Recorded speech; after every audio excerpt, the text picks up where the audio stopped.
Good afternoon, folks. This is Billy from the Real Time Custom Rods, Real Time Fishing. Doing another rod. I hadn't done one in a while. I'm doing a little different. This is an old kind of really a practice blank I've got going on here.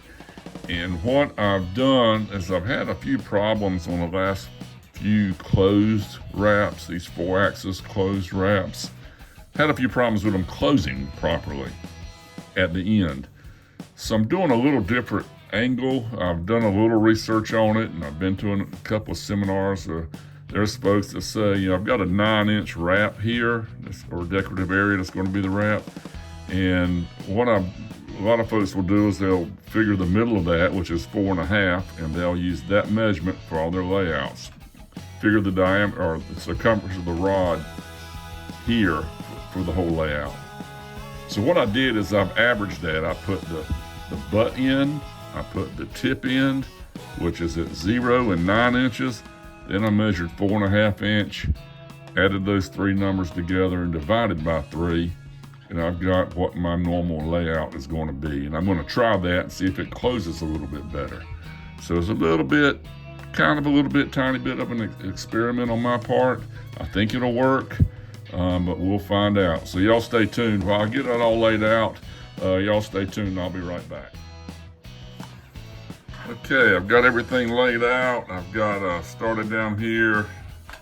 I guess you call that the butt end, and this is the tip end. And these marks, even though as sloppy as they look, I know what they are, and they're laid out. If anyone has any better way, I've been using these acrylic pins, paint pins, to lay this thing out, and they can be very sloppy. I've used several different things, and I'm using that now just because it does work. And I know to get my string at the top of my little big blob here, where there's a horizontal line here where all that meets, and I'm not going to be off far. This looks bad. Anyway, I've got this laid out.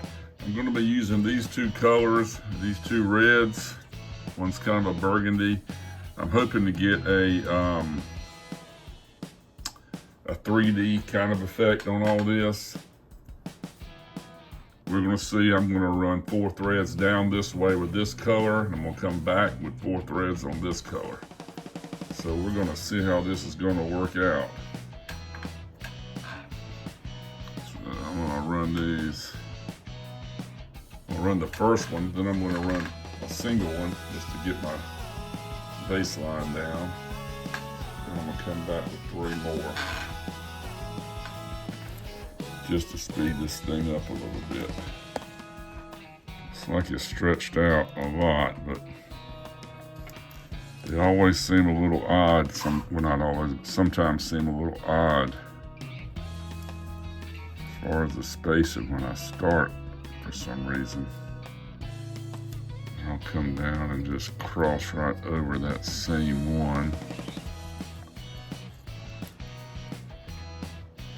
Get these as close as I can. Then I'll scoot back and get them all just exactly right. If something doesn't feel really good, I'll go back and check my figures. But it's not uncommon to have one feel kind of off. Okay, now I'm going to run 3 of them. Actually, I think I'm going to do 5 and 5. This works out better that way. Let's see.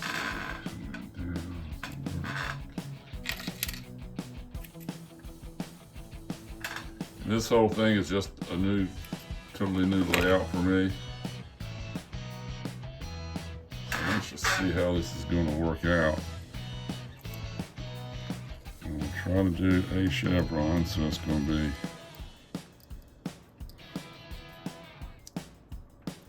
down on top and back on bottom.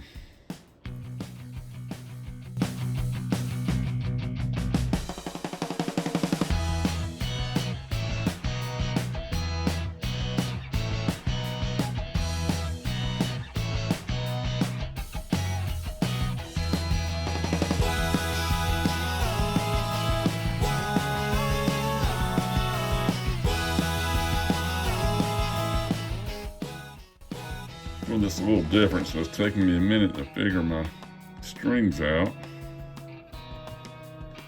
Like I said, I'm doing one color going that way and another color going back. I'll take this single red thread out. I put it in by mistake, just out of habit.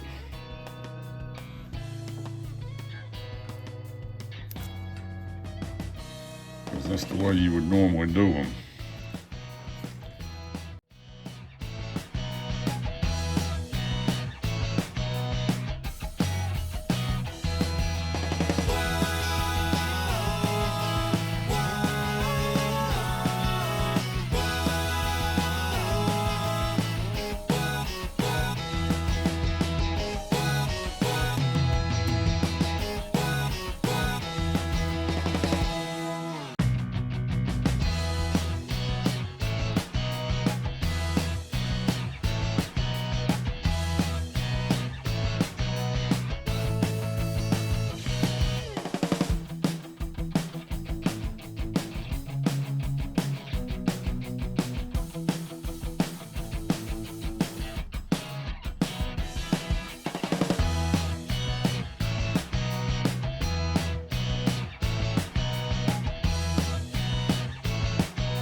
Okay, as you can see, I've gotten the brighter red going left to right, all 4 axes, and I've got the darker red going right to the left. I just had a string come loose. I gotta fix that one. Oh, I'm doing a second run of the lighter red, going from left to right. Like I said, I'm running 4 at the time. This is kind of a new little layout for me, so I'm kind of curious how it's gonna come out. I suppose to give it a 3D effect. And to be honest with you, it's not as easy. It doesn't flow as well as if you were going down and you got to change colors. If you were going down and coming right back, which is what you normally do, to me that's just easier. It's just what I'm used to. You would think it would kind of be the same idea, and it is, but it just doesn't seem to flow as good.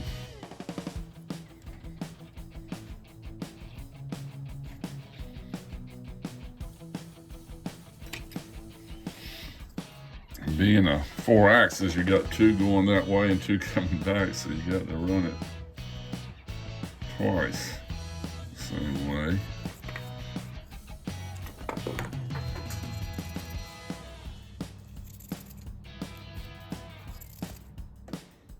And doing the same old chevron down on top of my strings and come back right to left. I put it below the strings, just like you would any other chevron.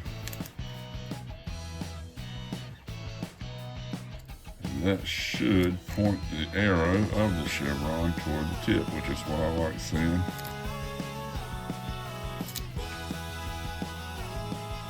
Again, no right or wrong, just preference, whatever you like. The reason I'm doing this a little different, or a lot different really, than what I normally do with chevron is I don't want to do the same exact thing over and over again. Something a little different. If you hung with me this long, I appreciate it, I really do. If you hit the like and subscribe, that's what the YouTube likes that. Helps the algorithms, or whatever you want to call it. Gets the viewership up. Of course, you kind of always have to have somewhat of a goal. I'm hoping to get monetized, which means I need 1,000 subscribers. I think I'm at 504. So I'm just barely halfway. I've got to have a certain amount of watch hours too. I think it's 3,000. And I'm about halfway there. So hit the like, hit the subscribe, share it, tell a friend, give me a comment. I think all that helps. I'll answer you. If I can, if I can't, I'll find the answer and I'll still answer you.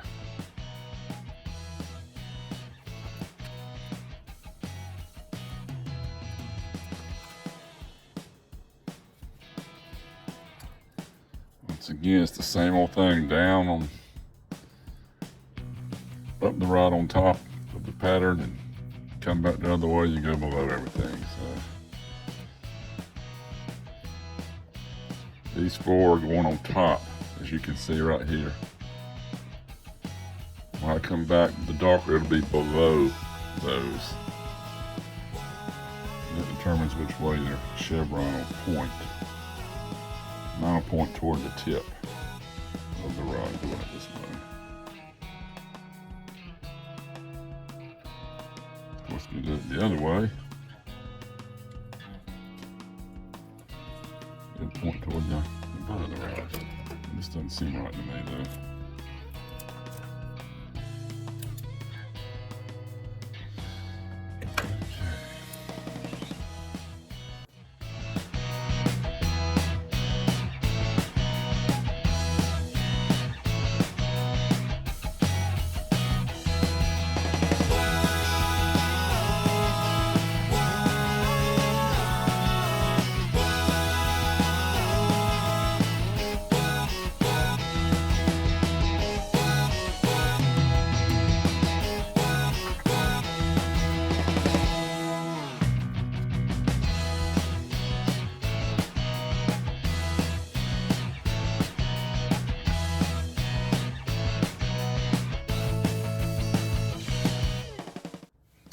It's really kind of a hard video to film because I'm having to stop so much and change threads. It won't flow, so I don't know how that's going to end up. The final cut, so to speak, but we'll see. Hope this is really decorative because it is a lot of trouble for what I'm doing here.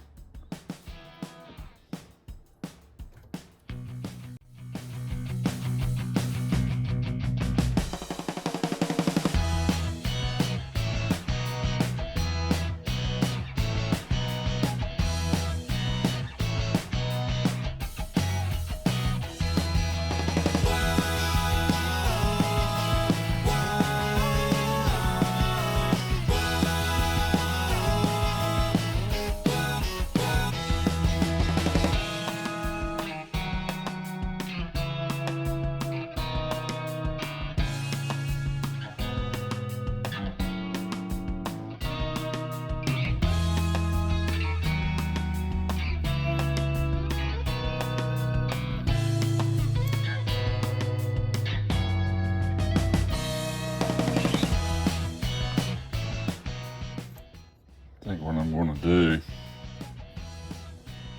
I've got a grandson that's got a baseball game tonight, and it's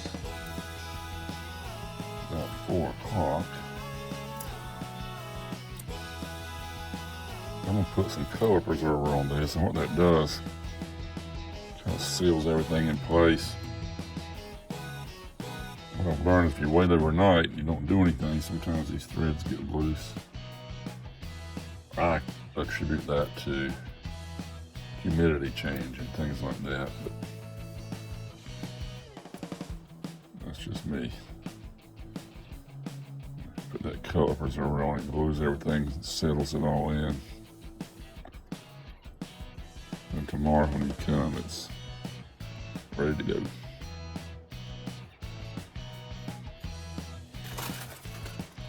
Folks that make this, it's Vivid color preserver. Same folks that make the Gen 4 epoxy I use. So I'm going to put some of this on here. hang it up for the night.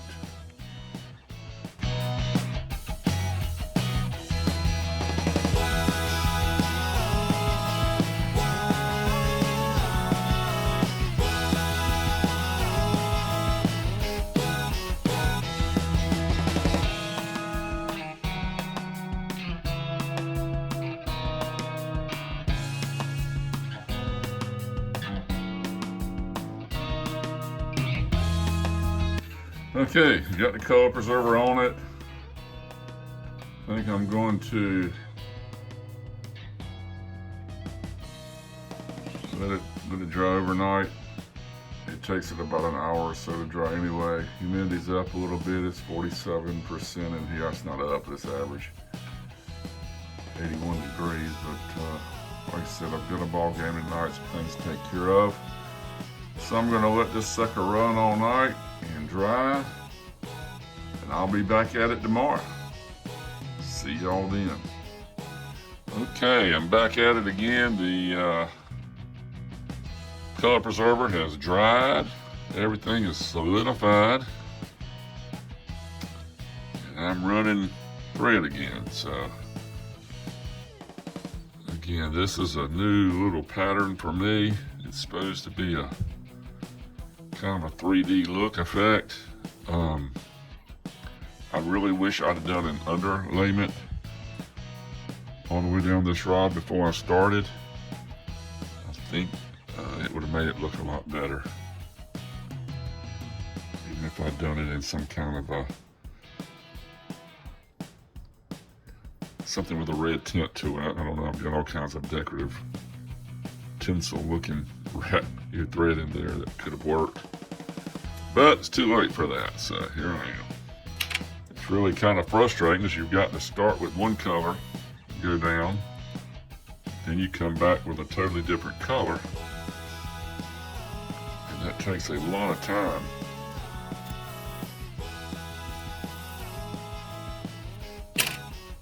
Normally, of course, on a Chevron, you go down this way on top of all this thread. In other words, on the north side. You get down here and you come back and you do it. You come back on the south side. So this is a little different.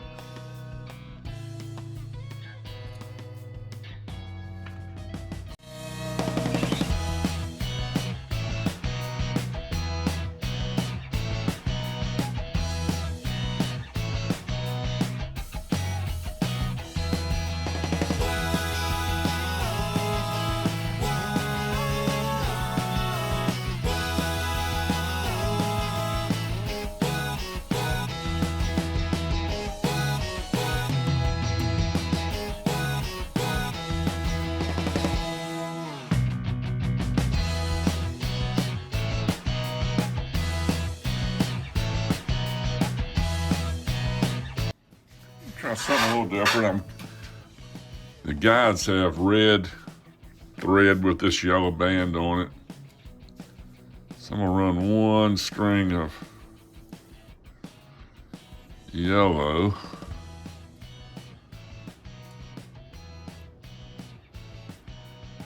See how that looks.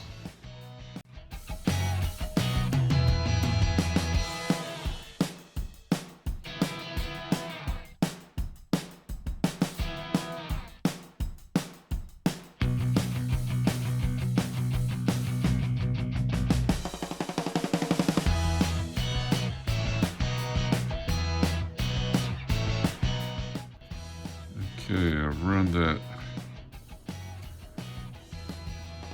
yellow, and I've run out of the darkest of the red, so it's a little different shade here.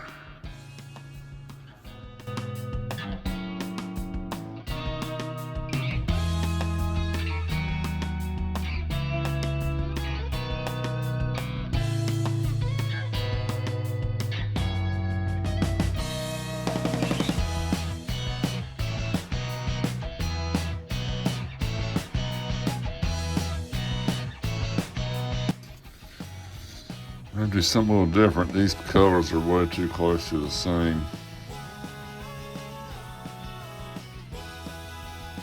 I've run out of the thread I need.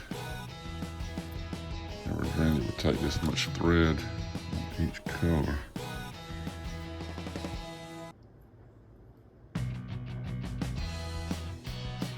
Okay, I ran out of one of the threads, so I'm changing it up a little bit.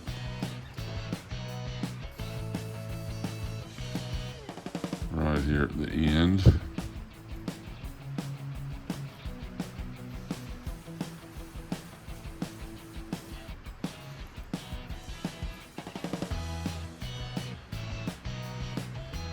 Let's see how it looks.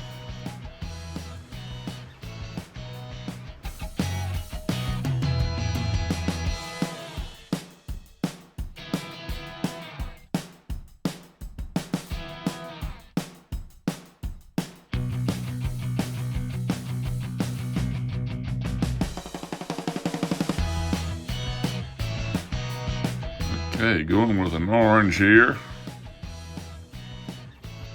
Hopefully that'll complement this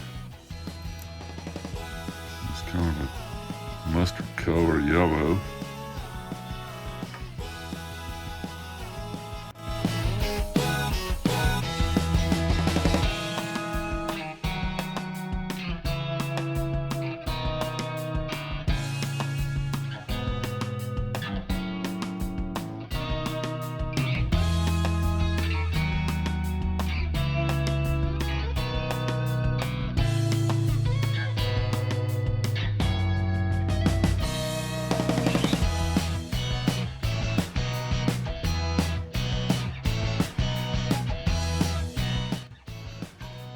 Okay, we're getting towards the end of this,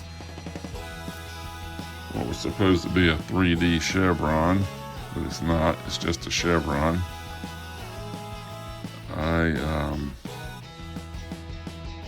To be a 3D, I think I would have had to do a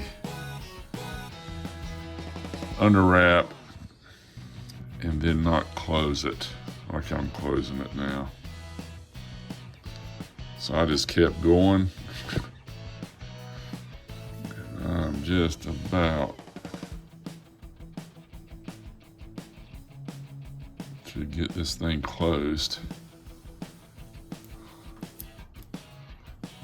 Closed means this is the rod, and you just keep wrapping until you see no more of these rods showing.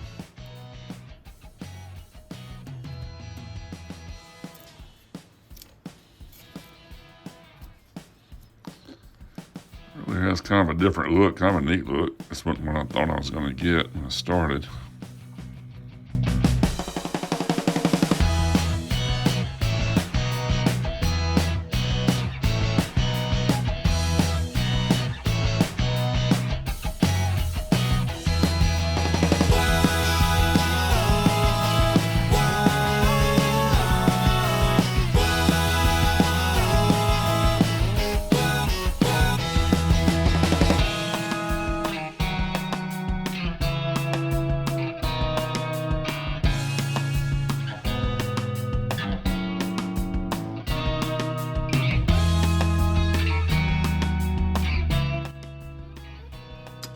I think I'm going to just outline this whole thing in black for the rest of the way. It's almost closed.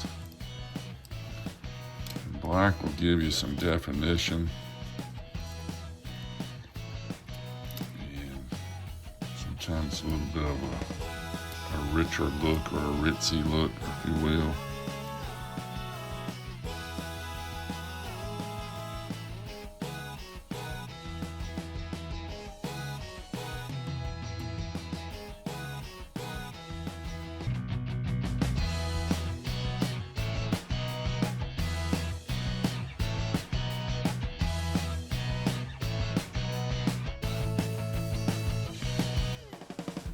Okay, this is it.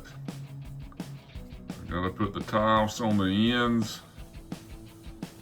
I kind of free-wheeled it, or free-winged it, whatever you want to call it, to finish this sucker up. It don't look too bad though. Anyway, I'll be tying off the ends. I'm gonna put some more color preserver on it. Right now, I'm gonna tie off the ends and I'm gonna grab me a sandwich for lunch. See y'all when I get back. Okay, I'm gonna tie off the ends here. Try to get the ends tied off and show you how that's done. It's gonna be this, at least this red color. Yeah. Just out there a little ways. Okay. Then what I do is I will take and just wind this down here out of my way. I will get a razor blade. And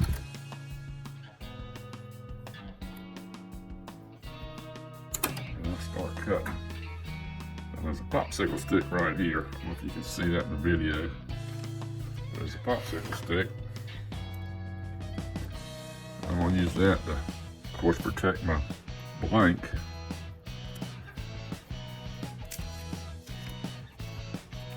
From this razor blade. Get the tape off and kind of good there. Turn the heater on in my shop. I got the humidity down to about 55 now. It was in, I think, in the upper 70s. Rainy day here in eastern North Carolina.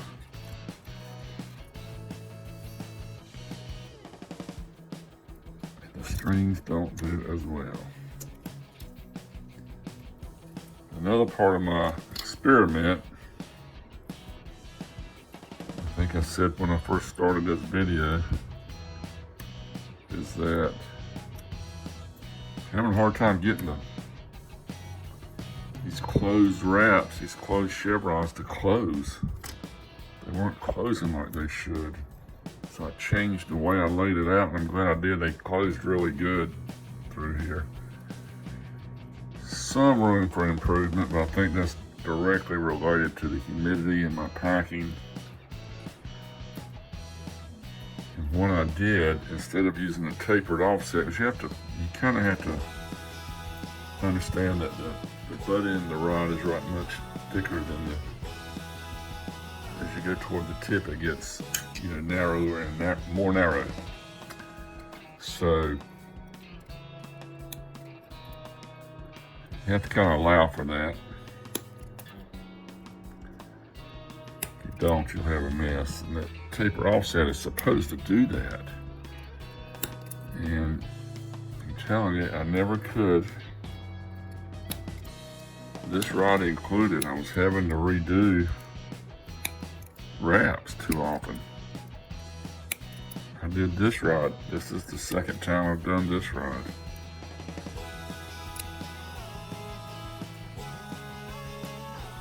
To get just right.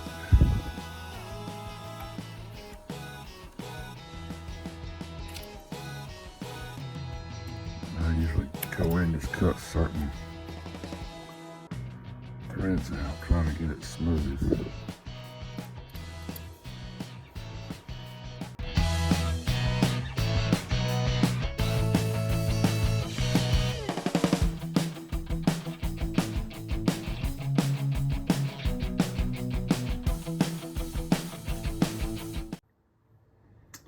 Okay, I'm getting this finished. I'm not 100% tickled with it.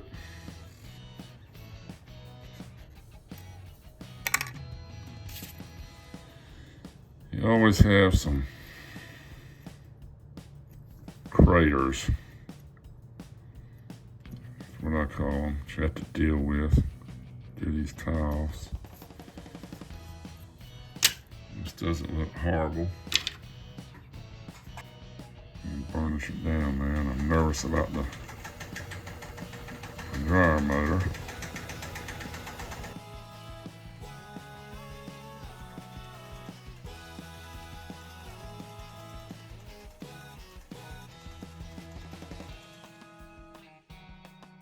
That helps it a whole lot when you do that.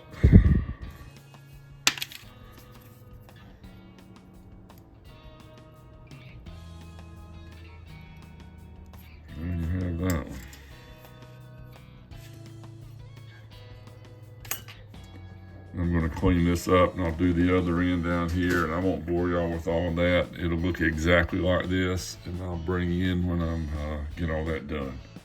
Y'all stay tuned. Well, here's the final tile.